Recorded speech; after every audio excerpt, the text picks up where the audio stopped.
Salve Maria. As vozes não mentiram, dizia Santa Joana d'Arc no meio do fogo, quando ela estava sendo queimada. Isso é uma chave para entender o que é a certeza da vitória, da qual falei anteriormente. Eu sou Fernando Antunes, fui secretário do Dr. Plínio Corolla Oliveira de fins de 1977 até o seu falecimento em 1995. Estou aqui transmitindo o meu conhecimento, minha experiência, meu convívio com o Dr. Plínio. Peço para aqueles que estão interessados se subscreverem, compartilhar para outras pessoas subscreverem também e dar o like, fazer comentários e perguntas. Tudo isso ajudará a poder espalhar essa figura extraordinária brasileira e da Santa Igreja. Um verdadeiro santo, a meu ver, e eu estou aqui mostrando as virtudes dele, como ele as praticava, a elevação do espírito e tudo mais. Vamos então ao tema de hoje. Explicarei esse assunto de Santa Joana d'Arc só no fim, como se relaciona com o Dr. Plínio. Na última vídeo, eu falei da certeza da vitória como uma coisa da mística ordinária, como falava o Dr. Plínio, e que é baseado no padre Garrigou-Lagrange, um grande espiritualista dominicano da primeira metade do século XX até o comecinho da segunda metade, e que visitou Dr. Plínio no Rio de Janeiro e depois manteve certa correspondência, que o Dr. Plínio admirava muito as obras dele. Mas hoje eu vou tratar mais do assunto natural, o que era a luta do Dr. Plínio, o que ele explicitou para essa luta, como ele levava. Porque, claro, pode-se considerar ao lado, deve-se considerar ao lado espiritual, sobrenatural, místico, mas não é só isso. Sobretudo, no Dr. Plínio, era uma luta na sociedade temporal para que as pessoas que vivem nessa sociedade temporal tivessem condições de se chegar à perfeição, se santificar e cumprir os mandamentos e ter uma sociedade que levasse a isso. Situação muito difícil no ponto que o Dr. Plínio encontrou do avanço da Revolução. O Dr. Plínio praticamente nasceu pouquinho antes da Revolução Comunista Russa, já tinha havido a Revolução Protestante, Renascimento antes, depois a Revolução Francesa. Está tudo isso explicado no livro Revolução e Contra-Revolução, que encontrarão no site pliniocorreadeoliveira.info, que eu recomendo muito para todos. Mas isso que eu vou dar é tirado de reuniões, diríamos reuniões secretas, não tão secretas, mas eram reuniões que o Dr. Plínio considerava que dava o cerne de como ele agia. Tem alguns pontinhos antes que eu vou dar, que é o seguinte: o Dr. Plínio, para atingir essa opinião pública, ele inventou a campanha de rua, com estandartes primeiro, depois com estandartes e capas. Era uma maneira de atingir o público sem os grandes jornais, que eram fechados e ainda são o que todo mundo conhece. Hoje em dia tem as mídias sociais, mas que também estão cada vez mais apertando quem quer discordar deles. Então o Dr. Plínio tinha uma maneira de se dirigir diretamente ao público. Levantando o quê? O Dr. Plínio levantava sempre o problema de consciência. Ele nunca falava de um assunto sem o problema de consciência, problema de princípios. E o que ele fazia? Ele mostrava o fim do caminho, onde que a revolução queria chegar. E ele mostrava logicamente, como ele era muito claro, ficava muito evidente, e com documentos, lógico e documentado. Então a pessoa levava um susto. Isso chamava cristalização. É como um copo que tem aquela, na química tem uma sais, coloca uma gotinha a mais e se forma dentro do copo cristais. Esse é o fenômeno da cristalização. Que Soto Plínio provocava, mostrando o fim do caminho daquele caso da revolução. Sempre havia um caso vivo. O instrumento que o Soto Plínio tinha era muito pequeno. Ele chamava da maquininha, uma pequena máquina. Da maquininha. Então ele dizia que essa maquininha, mais ocasião, mais técnicas RCR, ou seja, inspiradas na Revolução e Contra-Revolução. Nisso entra todo um tipo humano que era apresentado com o estandarte, a capa, a boina muitas vezes, aqueles megafones. Tudo isso fazia um decoro, mas que apresentava um tipo humano contrário à revolução. Então, tinha a maquininha, a ocasião, as técnicas SRCR e a ajuda de Nossa Senhora. Isto é o que dava a vitória nas campanhas do Soto Plínio, que ele parou tanta coisa da revolução. E havia um elemento que mais, no fim da vida, ele falou muitas vezes, às vezes ele lançava uma campanha e parecia que Nossa Senhora levava o alvo em caminho à flecha. Eu acho que nessa concepção talvez entrasse um pouquinho de humildade dele também, para não dizer, eu joguei a flecha no alvo exato. A alvo se moveu para a flecha, mas só os tiros eram as flechadas dele, porque hoje em dia tiro pode ser mal interpretado. As flechadas dele contra a revolução eram bem no alvo. Vamos falar um pouco da opinião pública. Existem esses institutos de opinião pública famosos, IFOP, em cada país tem o seu. Na França o IFOP, no Brasil, não me lembro exatamente, mas existem vários. Existe o Pew Center nos Estados Unidos, existe qualquer quantidade. Eles dão números, então tendências até são interessantes, bem interessantes alguns números, mas são números. E o Dr. Plínio tem uma visão completamente diferente. Também tem os politólogos analisam a política, mas se não pegar isto que nós vamos tratar, é um cego. Por quê? Porque o homem é um todo e foi feito à imagem e semelhança de Deus. E na nossa vida existe não só o natural, a tendência natural, mas existe a ação da graça, que banha o homem. E então a visão do Soto Plínio um pouco, é muito, aliás, ignaciana. Dois exércitos. E vamos tentar entrar em textos dele, me permitirão, que eu começo a me lembrar e vou procurar nos textos para dizer alguma coisinha. Mas depois me entusiasmo com o texto e os senhores vão ter que ter a paciência do vida do Dr. Plínio. São trechinhos. O que Deus no universo visível fez de mais belo é o homem. E no homem a alma humana.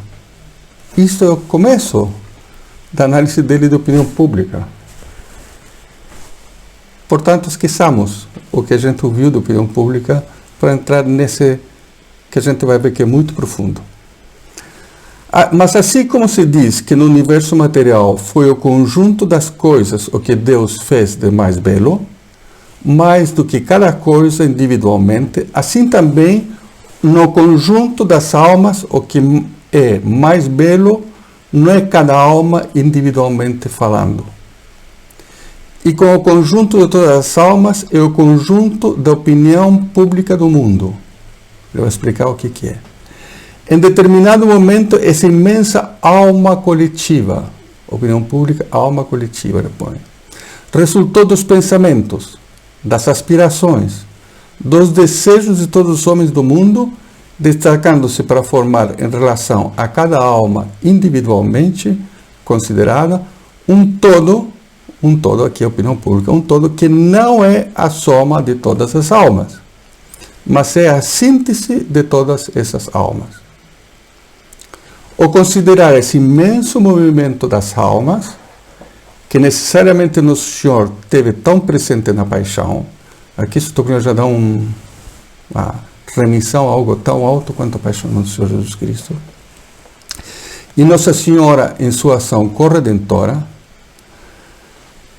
ou considerar todas elas no seu conjunto, ou considerar esse ponto de encontro de todos os rumores, de todas as harmonias, de todas as cacofonias, de todos os sofrimentos, de todas as alegrias, de todas as aspirações de todos os homens, isso é uma coisa tão grandiosa, tão excelente, tão majestosa, que é de dar vertigens. Realmente, porque aqui a gente só está levantando o princípio, está pondo-se uma posição quase que de Deus vendo as ações humanas.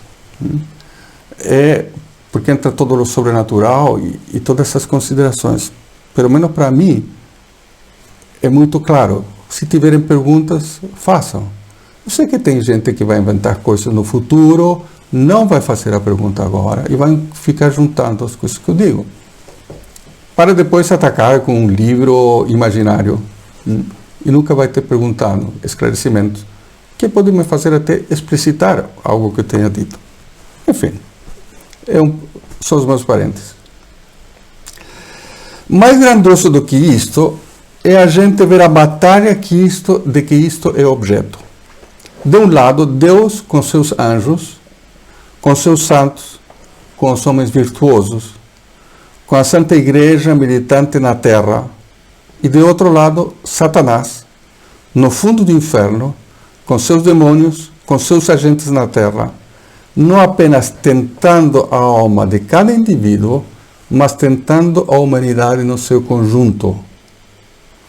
Isso é um elemento que não vi nunca falado por espiritualistas, ninguém, mas para quem considera a opinião pública, como nós vamos considerar, isto é um ponto essencial. Suas relações com os grupos menores e as almas individualmente consideradas. O Dr. Plínio vai, então, pegar por que se forma a opinião pública. E aqui ele dá uma razão também que de desnortear. De desnortear para uma pessoa que não tem fé, que não tem elevação de espírito. Ele era muito elevado de espírito. Quem ver aqui, ninguém me pode dizer que não é uma pessoa com um espírito elevado. Ele não é isso aqui, nada é imaginação. É tudo muito bem baseado na doutrina católica. Como ele toma por cima o problema da luta para a qual ele é chamado e do qual ele tem certeza da vitória. É o nosso tema. Então ele diz: no paraíso terrestre, antes do pecado original, todos os homens tinham uma espécie de necessidade para formar uma ideia plena e não uma ideia mínima e suficiente do universo. Isso faz parte da vocação dos homens. Fazer uma ideia de Deus e do universo criado. Nós somos chamados para conhecer, amar e servir a Deus nessa terra e dar glória no céu. Mas para conhecer, amar e servir a Deus, nós temos que conhecer as obras de Deus. Então isso aqui é básico até da religião católica. Mas a explicação e a explicitação é única. Eles tinham necessidade de conversar, de confabular e de elaborar uma coisa que era uma opinião total de todos, uma opinião pública de todos, na qual eles se baseariam para o pleno conhecimento e a plena expansão de sua alma. É o que eu tinha dito com minhas próprias palavras, muito menos explicitadas do que aqui e altas. Em virtude do pecado original, um fato sumamente doloroso se produziu nesta ordem. Veja, agora tinha falado do paraíso terrenal para a opinião pública, agora o efeito do pecado original nesse estudo, no que vai acontecer na opinião pública. E aqui também é interessantíssimo. É que o homem ficou sujeito ao erro intelectual. Antes não. Ele vivia em total harmonia, as paixões dele estavam em total harmonia. Adão e Eva tinham a visita de Deus todos os dias. Imagina o que era aquilo. Bom, e ficou sujeito ao erro intelectual, ao erro moral. E sujeito ao erro moral e intelectual, criou-se no homem a sensação de sua errabilidade. Ele, homem, erra. E, portanto, de sua insegurança. Ele ficou inseguro. Ele percebeu que ele erraria, porque já não tinha mais essa visão clara que lhe dava a ordem total e a comunicação com Deus. A partir do momento em que nós começamos a nos sentir erráveis, começamos a nos sentir inseguros, diz o Dr. Plínio.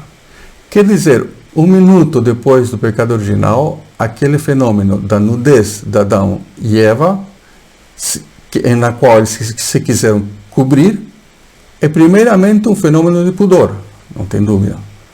Mas é, segundamente, uma espécie de insegurança de todo o seu ser. Eles, psicologicamente também, mentalmente, estavam despidos, estavam desnudos. Em consequência desse fato, os homens tiveram a tendência cada vez maior de se apoiar na opinião pública, na opinião coletiva, que era uma coisa que restava. Então, o que os outros pensam, vamos pensar juntos.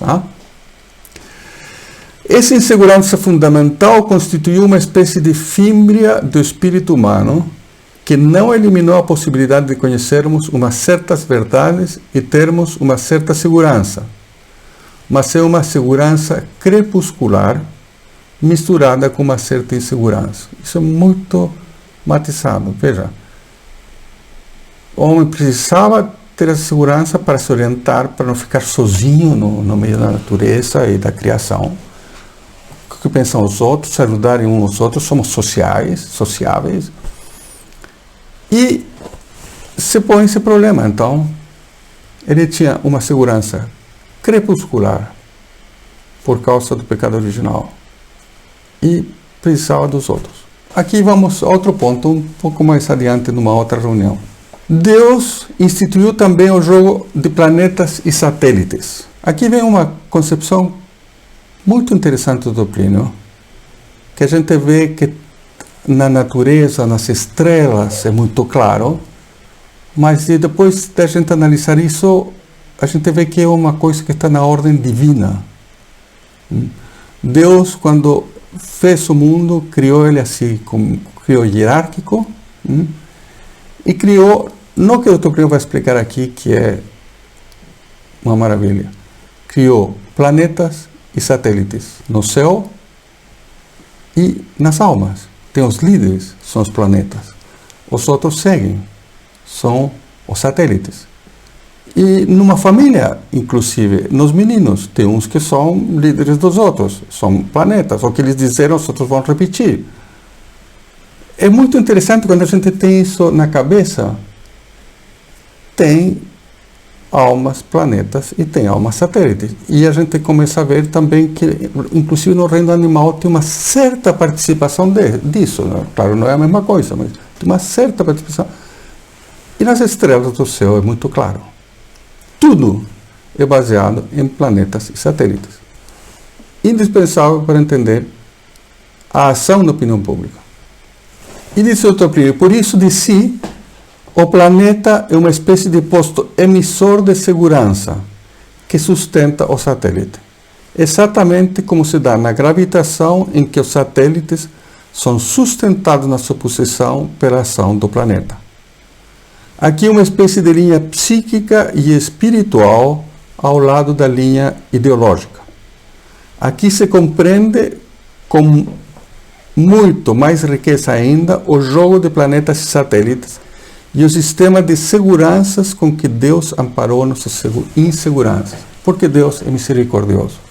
Ao mesmo tempo de que pelo pecado nós ficamos inseguros, ele nos deu alguns elementos para a segurança, nos apoiarmos nos satélites. Me levantar mais um elemento. Quando nós entramos na noite da incerteza e da falibilidade, acenderam-se as estrelas e a lua. A lua era o papado. E as estrelas, que são luzes complementares, mas muito preciosas para iluminar o firmamento, os 1000 jogos de planetas e satélites, sustentando na certeza as almas inseguras. Daí se vê também, quando a igreja está em crise, o que isso atinge no homem na linha das certezas, porque uma igreja, como era a igreja tradicional, com o papado, encíclicas que a gente lia e era impressionante a profundidade, a certeza com que aquilo era dado, para o vai e vem moderno, terrível. E vamos a um terceiro ponto. O que eu entendo por opinião pública? Se a tua opinião põe numa reunião. E aqui está. É a opinião do universo de um país, de uma região, num sentido mais analógico dentro de um grupo, é uma opinião coletiva. A opinião pública é essencialmente uma resultante das opiniões individuais, mas ela não é senão parcialmente a resultante numérica. É um grande erro da democracia, do regime eleitoral, mas só considerar números. E por isso os políticos se enganam. E os políticos querem poder. E acham que com o poder está tudo feito. Não. Tem que ter as almas. Tem que ter as certezas. Tem que ter esse mundo de influência. Isso é Plínio Corrêa de Oliveira. Então, Plínio diz, a opinião pública, por causa exatamente dos fatores dos planetas e satélites e do fator da insegurança. Todo homem tem uma fêmea de insegurança. Quando ele pensa, em certos momentos, ele sente uma insegurança a respeito do que ele pensou. E aí vem a procura do planeta ou de outro satélite maior que pode conduzir ao planeta, mas ele sozinho fica muito inseguro. A igreja, com os princípios, com a infalibilidade, que não é só os dogmas a infalibilidade, também tem o magistério da igreja através dos séculos, dão segurança ao homem. Bom, essa insegurança existe sob a forma de uma tendência nossa a corroborar a nossa opinião, porque nós vemos que o planeta vê aquilo mesmo mais claro do que nós. Toda opinião pública é uma imensa engrenagem de planetas e satélites, como é o céu. Dentro da cidade, classes sociais, planetas e satélites. Dentro das classes, das famílias, dentro das famílias, os indivíduos. Ou então, dentro das instituições, universidades, clubes, há almas, planetas e almas, satélites. E às vezes, não é o presidente que é o planeta. Muitas vezes, aliás, o presidente não é o planeta, é um outro que é o planeta, e no qual influencia, é o poder das influências, não só do mando.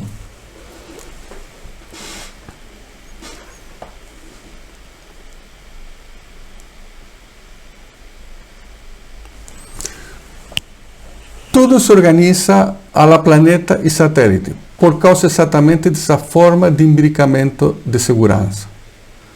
Os senhores estão vendo que o regime de planetas e satélites é um regime de seguranças, é onde se tem a segurança. São seguranças que se imbricam em um edifício de segurança, inseguranças e seguranças, e não apenas uma estrutura de ideias. Não apenas uma estrutura de ideias, nem de opiniões políticas. É muito mais complexo. Essa opinião pública estruturada assim acaba funcionando como se fosse uma só cabeça, com todas as regras da psicologia individual. É uma só cabeça que, assim como ela é, não existe na cabeça de ninguém. Ninguém tem sozinho todo esse elemento. Mas, de algum modo, existe na cabeça de todos, com mais influências, menos, etc. Como é que se tocando em certos pontos determina-se uma imensa movimentação inteiramente desproporcionada com os recursos que temos? E aí Dr. Plínio vai dar um esquema, é um losango, em que tem dois corpos místicos. O corpo místico de Nosso Senhor, de Cristo, que não é só a igreja, todos os católicos, e o corpo místico do demônio é o que vem embaixo. Isso Dr. Plínio vai dar um esquema que é uma visão, já disse, tão diferente de opinião pública, porque pega desde Deus, Nossa Senhora, até Satanás. E os que lutam por um e os que lutam por outro. Santos, menos santos. Enfim, vamos ver, é muito interessante.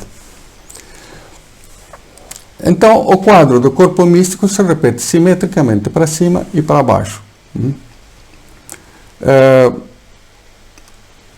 Nós temos o entrelaçamento, Dr. Plínio diz, das duas influências, a de Cristo e a do demônio, ao longo desta gama, de cima para baixo e de baixo para cima. A partir de Nossa Senhora, a influência no Senhor Jesus Cristo vai ficando mais tênue. A partir das itinerantes vai ficando quase negativo, porque há uma parte que é itinerante, que tem umas flechinhas, vocês vão ver. E outra extremidade. Eu vou colocar no vídeo aqui esse quadro. Esse quadro. E então tem Nossa Senhora e Nosso Senhor Jesus Cristo. Em cima, depois tem as almas santas, depois vem as almas fervorosas, depois vem as almas corretas, e depois tem as almas tíbias em estado de graça. Alguém me dirá, o que tem que ver isso com a opinião pública? Aqui está o cerne do que acontece no mundo. Essa é a verdadeira batalha. Isso que influencia as outras coisas. E vamos... O Dr. Plínio vai provar, eu estou dando só elementos primeiros. Depois, nas almas tíbias em estado de graça, vem umas pessoas que circulam entre isto e já as almas tíbias em estado de pecado. Nas almas tíbias em estado de pecado, tem as que são em estado de pecado por fraqueza e as outras por tibieza. As por fraqueza estão mais para cima e as por tibieza já estão mais entregues ao demônio. Depois disso vem as almas fervorosas para o mal e as almas santas para o mal. E no final a cabeça disto é o demônio, o inferno. E aqui vou dar alguns elementos que o Dr. Plínio vai descrevendo disso. Então diz, a partir de Nossa Senhora, a influência no Senhor Jesus Cristo vai ficando mais tênue. A partir das itinerantes, esse meio vai ficando quase negativo, até outra extremidade. A influência no Senhor Jesus Cristo só não chega ao demônio. E a influência do demônio só não chega a Nossa Senhora. Claro, ela é intocável. E Nosso Jesus Cristo, o demônio, não recebe nada, porque é um danado. É o danado. As influências, o Dr. Plínio diz, de um polo, enquanto não consentidas, chegam até o outro polo, às vezes com grande força no polo bom. Se é uma influência do demônio, uma tentação, ou uma influência, nunca sem a ação do demônio, de lá de baixo, das almas santas para o mal, ou do próprio demônio, ou das almas fervorosas para o mal, podem tentar alguém que está lá em cima. E isso é terrível, porque um pecado nas pessoas que são mais santas, isto tem a economia da graça, mas tem também esta influência dos planetas satélites, move todo esse conjunto para cima ou para baixo. A fidelidade puxa, os pecados baixam. E aí nós todos os homens, temos, além da economia da graça, temos essa função daqui, nessa batalha. Nossos pecados, nossas tibiezas, puxam tudo para baixo ou tudo para cima. é muito sério, muito grave e muito bom conhecer. Se uma alma santa peca, diz Plínio, ela consentiu na influência do polo oposto. Ela se entregou naquele momento ao polo oposto. No polo mais próximo do demônio é muito raro chegar um raio da graça, enquanto é muito frequente a tentação chegar até o polo de Nossa Senhora. Às vezes chega, e pode haver conversões. Pode haver conversões até a la São Paulo, mas não se tem visto muito. Ratisbonne é uma conversão fantástica no Miraculo, Igreja do Miraculo em Roma. No ponto intermediário há o máximo de debilidade da influência dos polos. Nesse ponto aqui, onde o pessoal vai para cima e para baixo. Não é que o demônio atua pouco nessas almas, ou que Deus atua pouco nessas almas, mas é que elas se entregam pouco, quer a Deus, quer ao demônio. O estado dessas almas é um estado consentido de mediania, ou mediocridade, talvez. Isso são palavras minhas. A influência, enquanto consentida, é a mesma influência não consentida a partir do momento em que a alma diz sim para ela. Ou seja, chega a influência que pode chegar até praticamente a outra ponta, não chega a Nossa Senhora nem ao demônio, mas até a outra ponta. No momento que a gente consente numa influência boa ou má, aí é que provoca o deslocamento. O fato dele existir, o fato da tentação, não é nada. O problema é quando a gente consente, a gente toma a resolução. Nas almas fervorosas ou santas para o mal, a influência da graça enquanto consentida é mínima, enquanto não consentida excepcionalmente pode ser imensa. Ou seja, pode haver um começo de conversão. A intensidade da graça pode ser enorme e o consentimento minúsculo. Mas se houver algum consentimento, pode ser um começo. Pode não ser. Geralmente, é muito difícil ver conversões assim. Mas, especialmente, com os acontecimentos previstos no Céu de Fátima, eu tenho a impressão que haverá surpresas. Aqui, outro lado. As tentações inteiramente não consentidas redundam em glória. Aí, o caráter providencial da tentação. Então, a tentação é até providencial. A gente fica trabalhando pela tentação, mas ela pode ser providencial. Porque se a pessoa não cai, a pessoa resiste, redunda em glória para Deus. O que também é verdade para o lado do mal. Isto é, a recusa à graça aprimora a entrega ao polo do mal. Nada de sentimentalismos. É assim, é claro. Existe o bem, existe o mal. As influências de um polo, ainda quando não consentidas, chegam até outro polo, habitualmente com uma intensidade tanto menor quanto mais distante está a alma do polo influenciante. Ou seja, uma influência de Nossa Senhora chegar perto do polo do demônio, quanto mais longe está essa, a não ser uma coisa muito especial, a Ratisbonne, São Paulo, etc., normalmente chega mais rarefeita. A rejeição dessa influência afasta cada vez mais do polo autor de tal influência e aproxima cada vez mais do outro polo, do polo que não é autor dessa influência. Então, se a pessoa rejeita, se acerca mais de Nossa Senhora, uma tentação. Se a pessoa rejeita uma graça, se aproxima mais do demônio ou das almas más, profundamente más, santas para o mal. Entre aspas, santas. Agora, um outro ponto. Há uma ação geralmente interior e sobrenatural ou preternatural para deslocar os elementos do cone ou atenuá-los. É uma luta principalmente invisível em almas contemplativas e almas expiatórias. Veja bem, como não é só número, alma contemplativa, alma expiatória, que pode estar num deserto sozinho, ou num convento, uma freira que cumpre, que sofre. Isto pode influenciar tudo isto, todo esse quadro. E elas têm um papel essencial no que o Dr. Plínio está dizendo. A graça excepcional ou a tentação excepcional é comparável à artilharia pesada. E a tentação e a graça habitual é comparável ao tiroteio de fuzil e metralhadoras. Isto é, numa guerra, o grosso da luta é feita de tiroteio.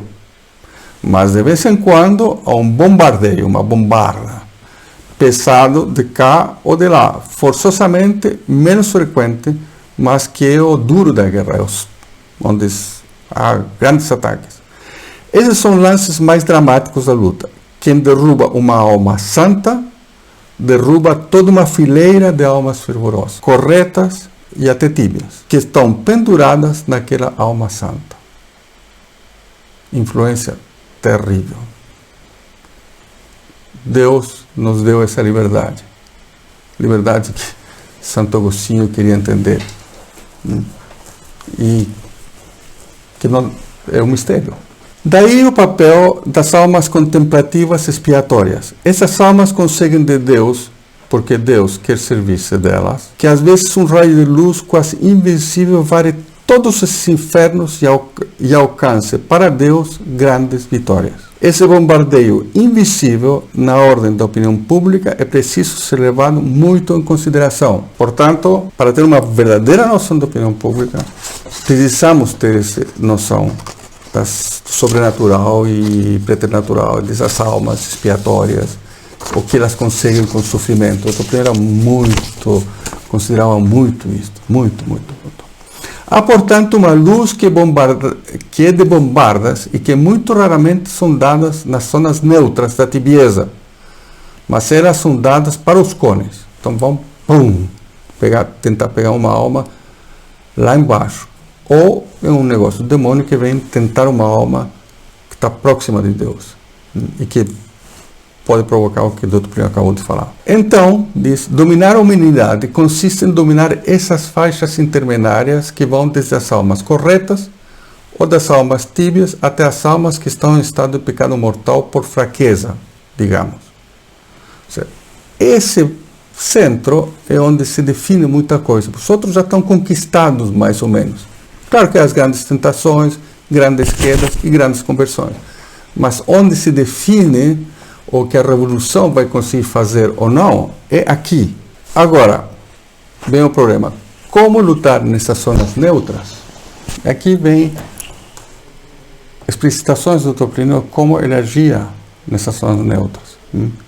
E é muito interessante, porque mostra a retidão de um cavaleiro de Nossa Senhora, de uma santidade, a retidão, e como é o mal, como é a serpente do mal. Como lutar para conquistar as zonas neutras? A luta consiste essencialmente em que cada polo estimule seu próprio princípio dentro das pessoas que estão dentro dessa esfera.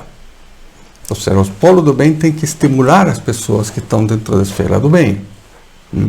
Estimular a virtude, estimular que a combatividade contra o outro lado, ver o mal do outro lado e isso faz ela reagir, tomar uma posição melhor, espiritual e de pensamento, de tudo, até no vestir, conduta dela. E por isto que nossa luta é extremamente leal, declarada e prende-se ao princípio da intransigência como método de ação.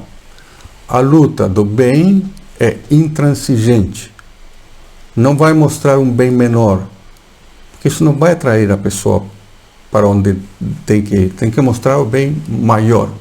Claro que no devido momento e da maneira certa, mas tem que mostrar o bem maior. Fica no término meio, está fazendo mal. A substância é trazer as almas para cima.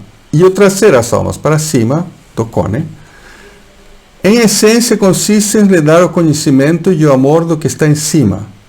Se em vez de dar conhecimento e amor do que está em cima, dou um conhecimento, um amor de algo que leva para baixo, ou um conhecimento tíbio, está perdendo a batalha. Às vezes, excepcionalmente, a graça atua nesses espíritos gradualmente, aos poucos. Nosso Senhor não leva, então, certas almas de uma vez. Certas almas ele não leva de uma vez. Aliás, é o mais comum. Mas muitas vezes as reações, as cristalizações, aí, dá um puro. Enquanto a tática do bem é eminentemente direta, pelo contrário, a tática do mal, do demônio, é eminentemente a tática da tapeação.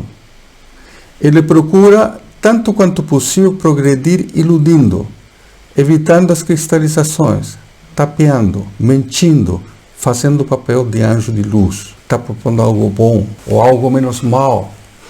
É a serpente.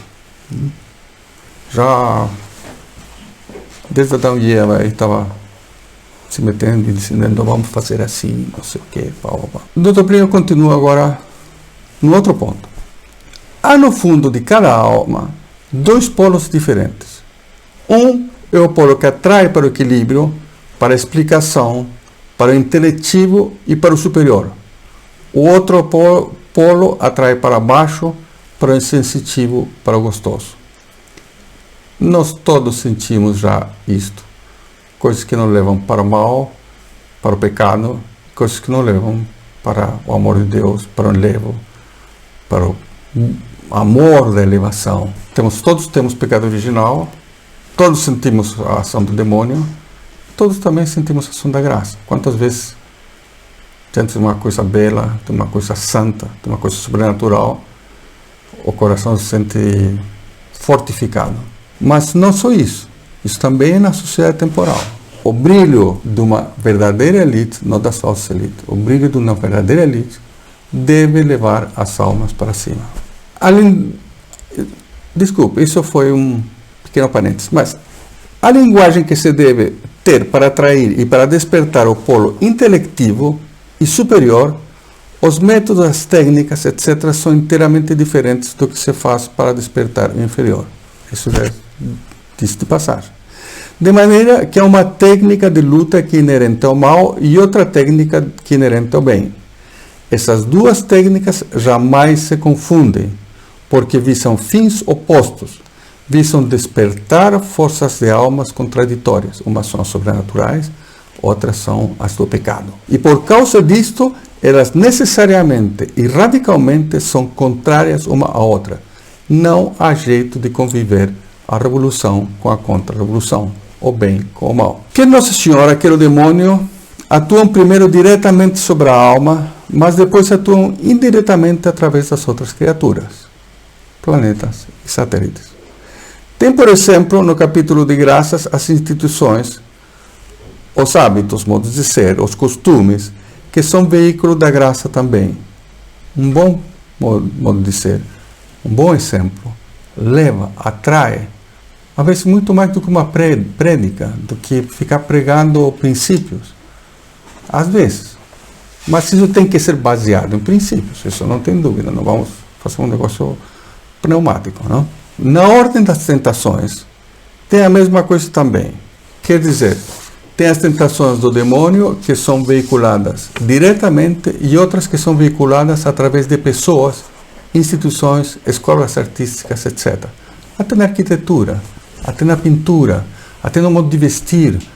Tudo isso faz parte dessa grande batalha que está descrita muito sinteticamente nesse esquema do Dr. Plínio.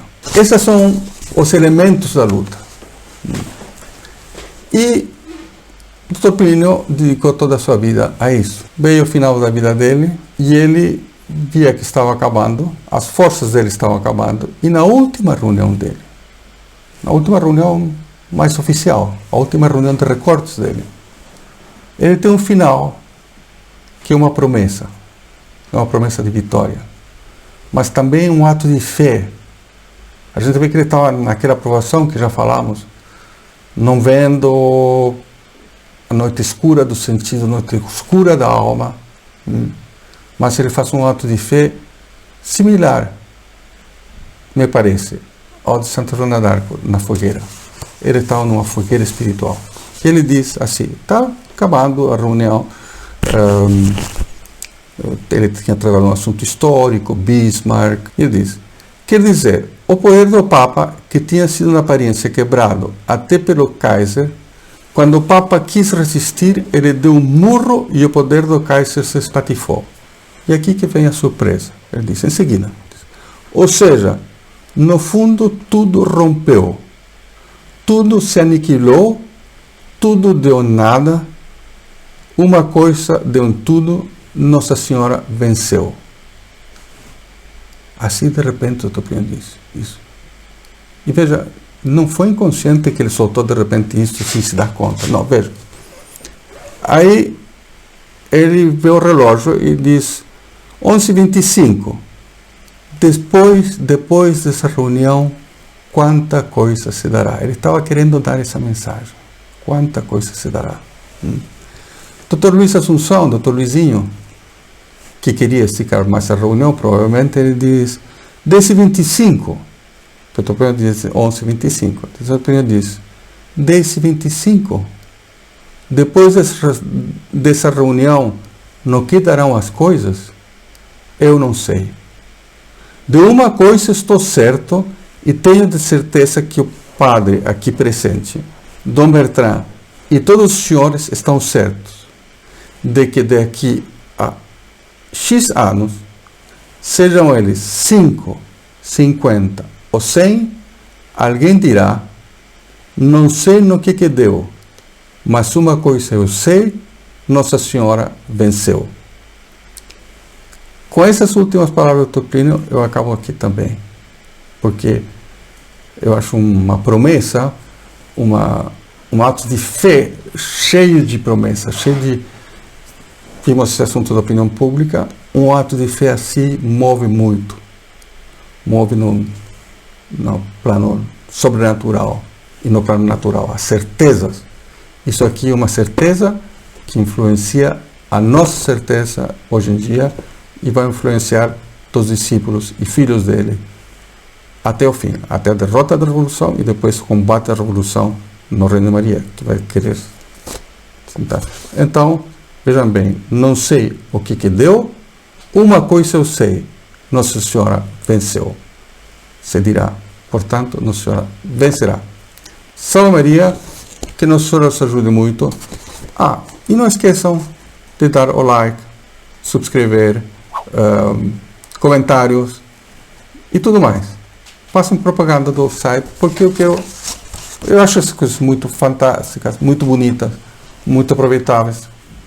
Eu não quero que fique tudo isso embaixo do alqueire, que fique no lugar de honra, iluminando aqueles que desejam seguir esse caminho. Salve Maria, mais uma vez.